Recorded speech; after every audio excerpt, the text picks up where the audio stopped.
नमस्कार दोस्तों, master story channel में आप सभी का स्वागत है। आप लोग ये कहानी कहाँ से देख रहे हैं, कमेंट करके ज़रूर बताइएगा। कहानी पसंद आए तो वीडियो को लाइक शेयर, चैनल पर पहली बार आए हैं तो सब्सक्राइब करना नहीं भूलिएगा।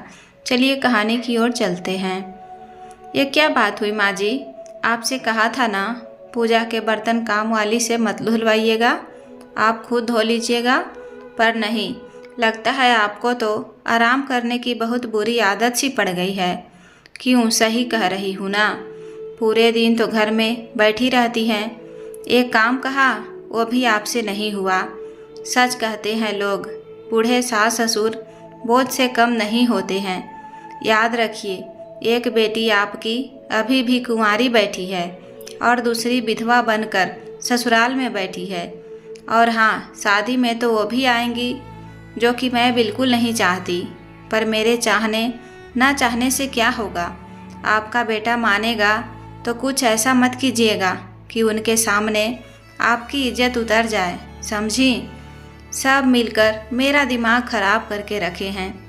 एक देवर जी हैं जो ट्रांसफ़र हुआ तो ये नहीं कि अपनी बीवी को ले जाएं, उसे भी हमारे कलेजे पर बैठाकर चले गए हैं।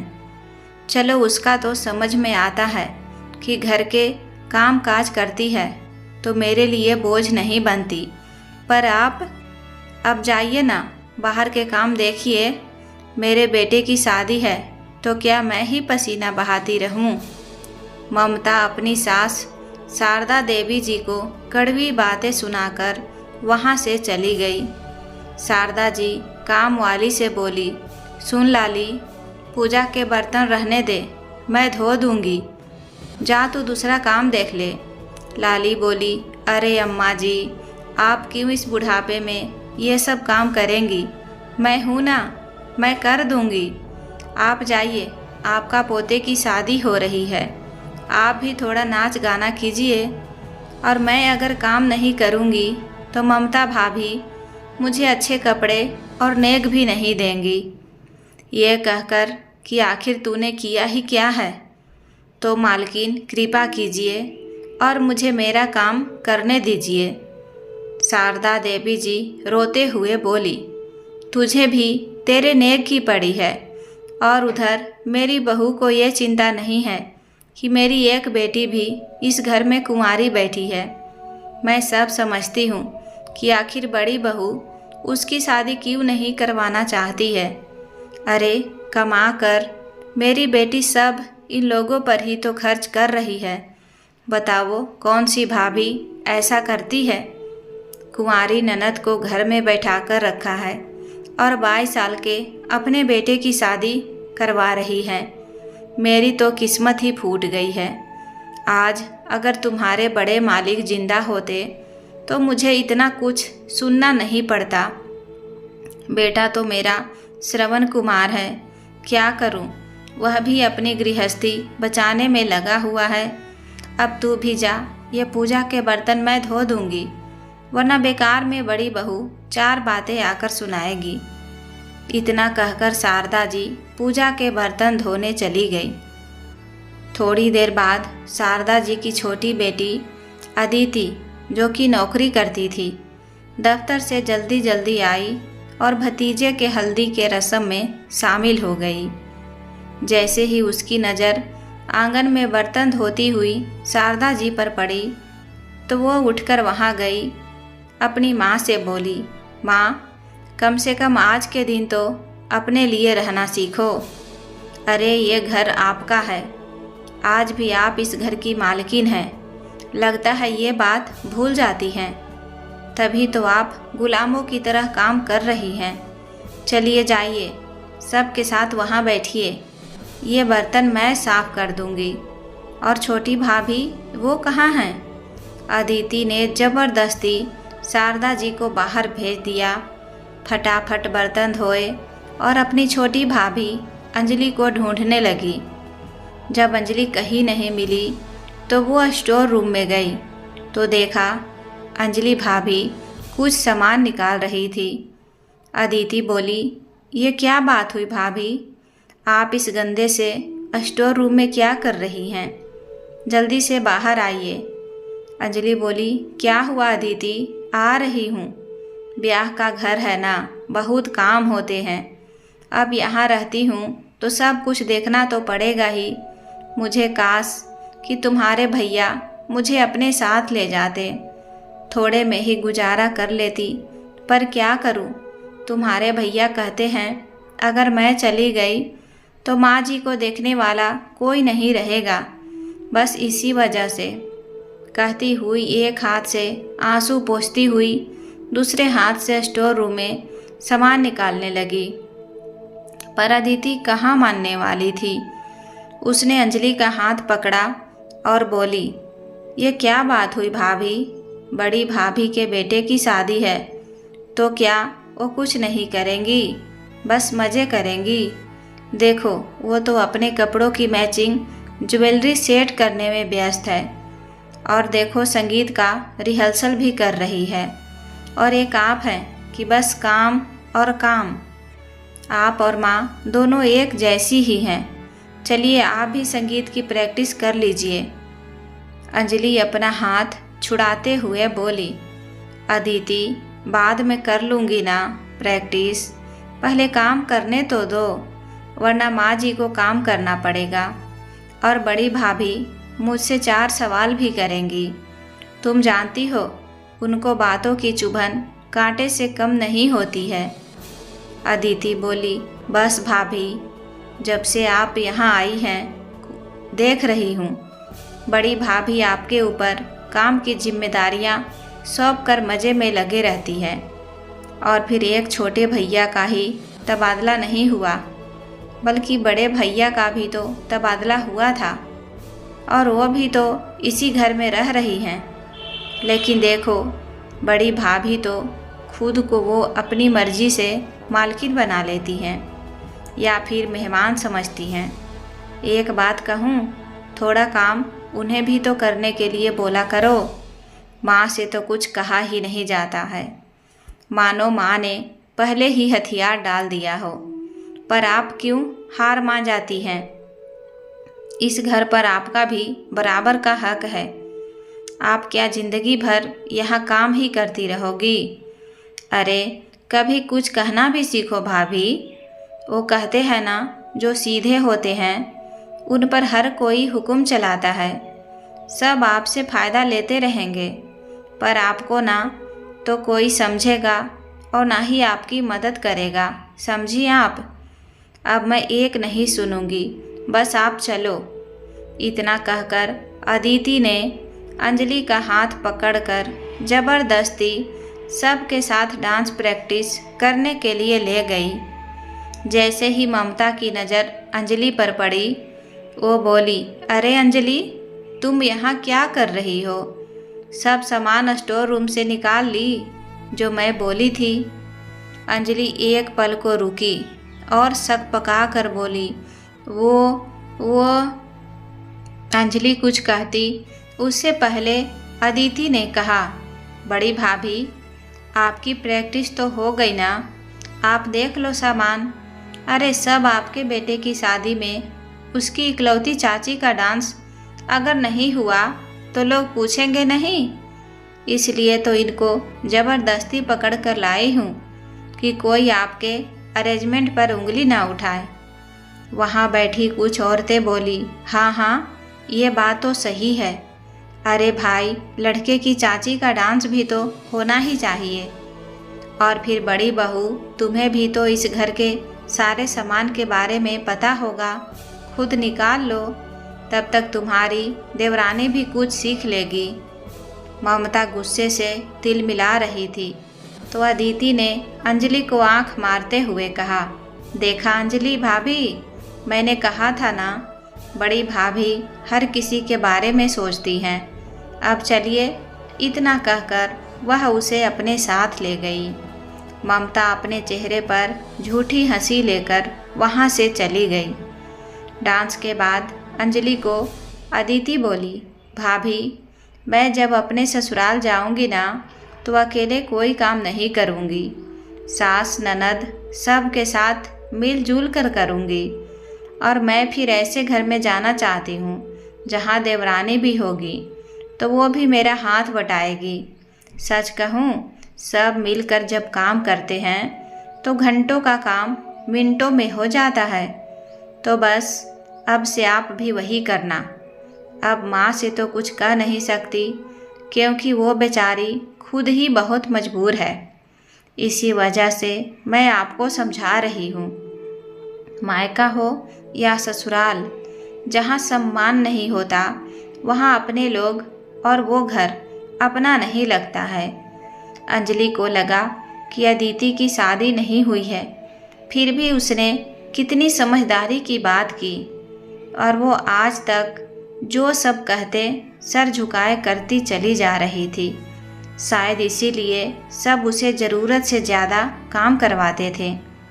अंजलि मुस्कुरा कर बोली, ननद रानी, रिश्ते में तो आप छोटी हैं, पर आज आपसे मैंने बहुत बड़ा सबक लिया।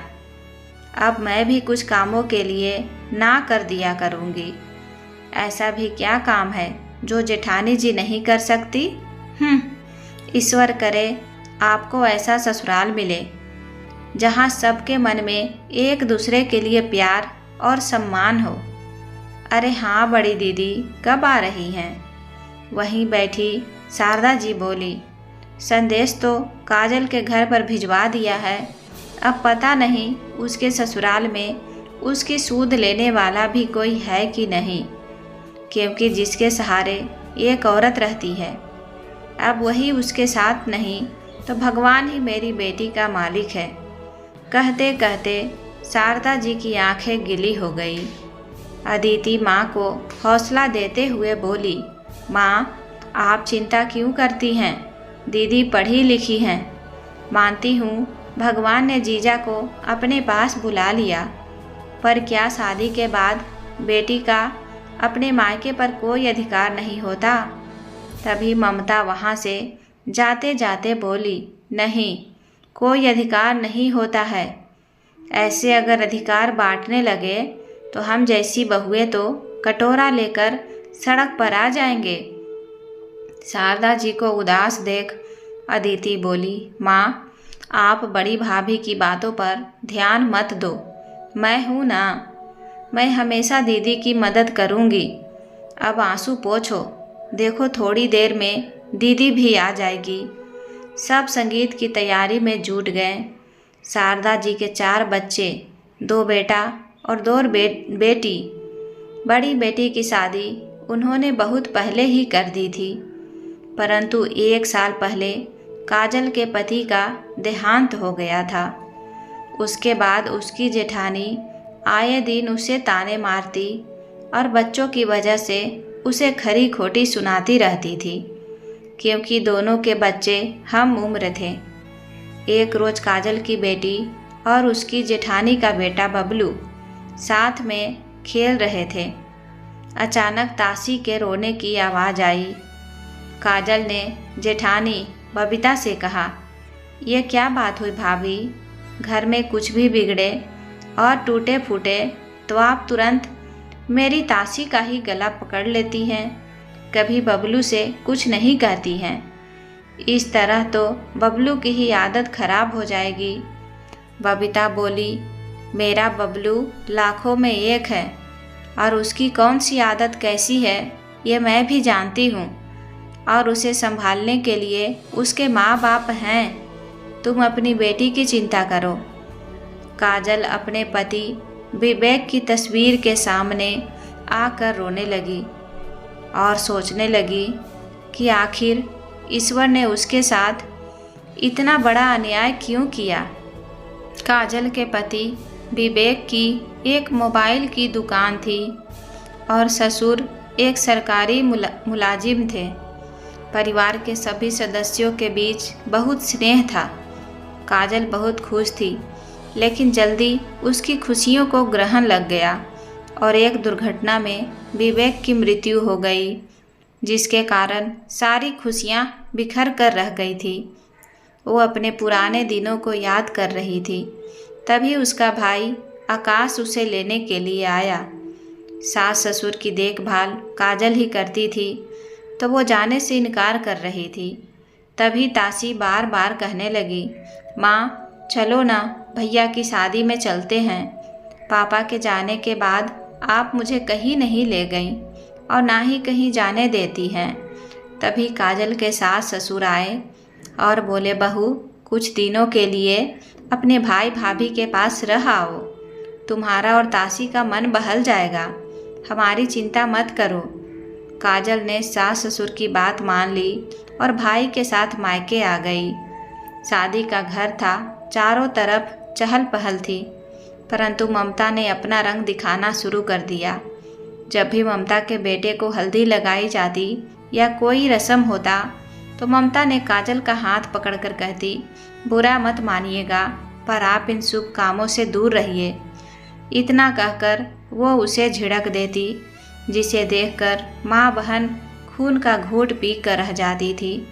शादी के बाद सारे मेहमान अपने अपने घर चले गए। बस ममता की एक बहन और उसका बेटा गुड्डू अभी वहीं था। एक दिन तासी और गुड्डू घर में खेल रहे थे और अचानक उसके हाथ से वहाँ रखा फूलदान नीचे गिर गया। जैसे ही उसके टुकड़े चारों तरफ फैले, गुड्डू वहाँ से घिसक गया। ममता आई और एक जोर का थप्पड़ तासी को जड़ दिया और बोली, इतना महंगा फूलदान तोड़ दिया, इसका पैसा क्या तुम्हारा बाप देगा? जब से ये माँ बेटी दोनों आई हैं, कुछ न कुछ अब शगुन ही हो रहा है। न जाने इनको भी क्या सूझी कि इन दोनों को यहाँ ले आए। तासी रोते रोते अपनी मौसी अदिति के पास गई। रोती हुई तासी को देखकर अदिति को बहुत गुस्सा आया और वो ममता से बोली, क्या बड़ी भाभी, कल को आप भी दादी बनेंगी तो क्या अपने पोते पोती को घर में खेलने नहीं देंगी? और अगर कुछ टूट गया तो इतनी ही बेरहमी से मारेगी? ये क्या बात हुई? आपने बस इसे ही दोषी क्यों ठहराया, जबकि गुड्डू भी तो इसके साथ खेल रहा था? फिर कसूरवार इसे ही क्यों ठहराया? बोलिए। बस इसलिए ना कि इसके पीठ पर इसके पिता का साया नहीं है। याद रखिए, जितना इस घर में आपका हक है उतना ही दीदी का भी है। ममता बोली, देखो अदिति, तुम कमाती हो, घर खर्चों में हाथ बटाती हो, इसलिए मैं तुमसे कुछ नहीं कहती, पर इसका मतलब ये नहीं कि हर कोई यहाँ आकर जम जाएगा और इस घर के होटल बना कर रखेगा। और ऐसे बच्चे जिन्हें सब कुछ मिलता नहीं, वो कैसी कैसी हरकतें करते हैं, ये मैं भी जानती हूँ। आप मेरे गुड्डू को देख लो, बिना पूछे किसी चीज़ को हाथ तक नहीं लगाता। बड़ी आई ज्ञान देने वाली। इतना कहकर ममता वहाँ से चली गई। शारदा जी ने अदिति से कहा, बेटा बात को यहीं ख़त्म करो, बात बढ़ाने से कोई फ़ायदा नहीं है। चलो बेटा तासी, मैं तुम्हें चॉकलेट देती हूँ। इतना कहकर वो बच्ची को लेकर वहाँ से चली गई। अगली सुबह ममता के पर्स से 500 रुपये का नोट चोरी हो गया। बस उसने तुरंत मासूम तासी का गला पकड़ लिया और बोली, चोर कहीं की, ये भोला चेहरा अपनी मौसी नानी को दिखाना, वो इसके झांसे में आ सकते हैं, मैं नहीं आ सकती, निकाल मेरे 500 रुपये। तभी ममता का पति आकाश गुड्डू को पकड़कर बाहर से अंदर आया और ममता पर चिल्लाया, ममता तुम तासी को छोड़ दो, बात बात पर हर गलती के लिए तुम उसे जिम्मेदार ठहराना बंद करो। अरे पहले अपने रिश्तेदारों को तो देख लो। बगल के किराने वाले का मुझे फ़ोन आया था कि आपके घर का एक बच्चा 500 रुपये का नोट लेकर यहाँ कोल्ड ड्रिंक और चॉकलेट खरीदने आया है। ये देखो तुम्हारे लाडले गुड्डू को, यही नोट है ना जो तुम्हारे भांजे ने तुम्हारे पर्स से निकाले थे? बोलो, अब बोलती क्यों बंद हो गई तुम्हारी? ममता जरा सोचो, अगर ऐसा ही व्यवहार कल को तुम्हारे पोते पोती के साथ अदिति करे तो तुम्हें कैसा लगेगा? दूर खड़ी काजल अपनी बेटी के आंसू पोंछ रही थी और उसके आंखों से झरझर आंसू बह रहे थे। आकाश अपनी बहन के पास गया और हाथ जोड़कर बोला, काजल बहन, मुझे माफ़ कर दो। जहाँ अपमान मिले, बेवजह का दोषारोपण हो, वहाँ कभी मत जाना। मैंने बहुत बड़ी गलती कर दी जो तुम्हें अपनी खुशी में शामिल होने के लिए यहाँ ले आया। याद रखो, इस घर में तुम्हारा भी हिस्सा है। अब तुम्हारी भाभी को ये सिखाना ही पड़ेगा कि ये पूरी संपत्ति उसकी नहीं है, जो वो कभी देवरानी तो कभी ननद और कभी सास को अपना गुलाम समझ कर रखी है। अब इस घर का बंटवारा होगा। काजल बोली, नहीं भैया, मेरी वजह से इस घर को मत बांटो, मैं यहाँ से चली जाऊँगी। आकाश बोला, वो तो तुम जाओगी ही, लेकिन अपना हिस्सा लेकर ही जाओगी। मैं तुम्हारे ससुर जी को फ़ोन कर देता हूँ, वो कल तुम्हें लेने के लिए आ जाएंगे। फिर तुम अपने घर के लिए चली जाना और अपनी ज़िंदगी अपने दम पर जीना, किसी की मोहताज मत बनना। अब वहाँ भी अपनी जेठानी की जली कटी सुनने की तुम्हें कोई ज़रूरत नहीं है। शारदा जी आगे बढ़कर बोली, बेटा, ये क्या कर रहे हो? समाज में बेटियों को हिस्सा नहीं दिया जाता है। आकाश बोला, माँ, आप किस दुनिया में जी रही हैं? मैं जब भी अदिति की शादी की बात चलाता हूँ तो ये आपकी बड़ी बहू कुछ न कुछ कह के उसकी शादी टाल देती है, पर अब नहीं। अदिति की जहाँ इच्छा होगी मैं उसकी शादी वहीं करवा दूँगा। या फिर मैंने एक लड़का को देख रखा है तो 6 महीने के अंदर उसके हाथ पीले कर दूँगा। और हाँ, सुन लो आप सब, आज शाम में वकील बाबू आएंगे। इस घर के 4 हिस्से होकर रहेंगे। ममता, अब तुमको समझ में आएगा कि प्यार और अपनेपन की दौलत कम पड़ती है तो कैसा लगता है। शाम में वकील बाबू आया, संपत्ति के 4 हिस्से लगे। तब ममता को अपने व्यवहार पर बहुत पछतावा होने लगा। अगले दिन जब काजल अपना बैग लेकर जाने लगी तो ममता हाथ पकड़कर उससे से माफ़ी मांगने लगी। काजल बोली, नहीं भाभी, अब नहीं। अब मैं सम्मान से जीना चाहती हूँ। जहाँ सम्मान न मिले वो अपना घर नहीं, और ना ही वहाँ कोई अपना होता है। इतना तो मैं समझ चुकी हूँ। इतना कहकर काजल वहाँ से चली गई। समय बीता, अदिति की शादी हुई। अंजलि ने उसे ढेर सारा उपहार और हमेशा उसका साथ देने के लिए अदिति का धन्यवाद किया और ये कहा कि यहाँ भी उसका एक घर है जहाँ उसके अपने उसका सम्मान करेंगे और हमेशा उसका इंतज़ार करेंगे। तो वहीं दूर खड़ी ममता सर झुकाए खड़ी थी। अदिति ने ममता का आशीर्वाद लिया और बोली, भाभी, सुबह का भूला शाम में आए तो उसे भूला नहीं कहते हैं। अब जो आपके साथ हैं उन्हें अपना बनाइए और पुरानी बातों पर मिट्टी डालिए, क्योंकि माँ कहती हैं अच्छे रिश्ते की शुरुआत कभी भी की जा सकती है। और फिर जब एक हाथ की 5 उंगली एक जैसी नहीं होती है तो एक घर में रहने वाले लोग एक जैसे कैसे हो सकते हैं। पर अब उन्हें हमें अपना बनाना है, तभी तो घर में अपनापन महसूस होगा। तो इसी उम्मीद से जा रही हूँ कि जब कभी लौटूंगी तो मेरा मायका पहले से और भी बेहतर होगा। तो दोस्तों, उम्मीद करती हूँ कि यह पारिवारिक कहानी आपको पसंद आई होगी। कहानी पसंद आए तो वीडियो को लाइक करें। चैनल पर पहली बार आए तो सब्सक्राइब करके बेल आइकन घंटी प्रेस करना ना भूलें। कहानी को पूरा देखने के लिए दिल से धन्यवाद।